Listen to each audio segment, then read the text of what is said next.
তদাসদ্য মরণায় কল্পতে। অন্য লোক অপমান করলে এত গায়ে লাগে না, আত্মীয় অপমান করলে সারা জীবন মনে থাকে। তোর বাড়ি গেছিলাম না, তো মায়ের দর্শন করছিলাম, মৃত্যু তুল্য হয়। আত্মীয়ের অপমান সহ্য করে না, যেও না। মা রুষ্টা হলেন মা দশ মহাবিদ্যা প্রকাশ করবে। এই যে আমরা কামাখ্যায় দশ মহাবিদ্যা দেখি না, কালী, তারা, ষোড়শী, বগলা আছে, নমস্তা, বগলামতি, বিহার কৃষ্ণ, ভুবনেশ্বরী, ধূমাবতী, এই দশ মহাবিদ্যায় সিদ্ধ বিদ্যা। এই দশ মহাবিদ্যা কামাখ্যায় যে দেখি আমরা নীল পর্বতে, এই সময় প্রকাশ হচ্ছে। এই দশ মহাবিদ্যার সাধনা করলে অনেক শুভ্র আশু ফল লাভ হয়, যারা করেন তারা করেন।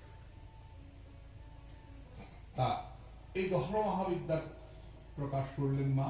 ভারত তো শক্তির দেশ, ভক্তির দেশ। ভক্তিটাও তো একটা ভগবানের শক্তি, ভক্তিটাও ভগবানের একটা শক্তি।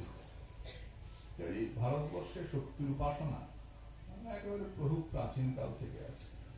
কামাখ্যায় এখন অবশ্য অনেক বাড়িঘর হয়ে গেছে, প্রচুর বাড়িঘর, প্রচুর বড় গেস্ট হাউস। এখন সেই সৌন্দর্য নাই, থাকলেও আছে কামাখ্যায়। এবং বিজয় কৃষ্ণ গোস্বামী প্রভুপাদের যে ভজন স্থলী আছে না কামাখ্যায় নিচে,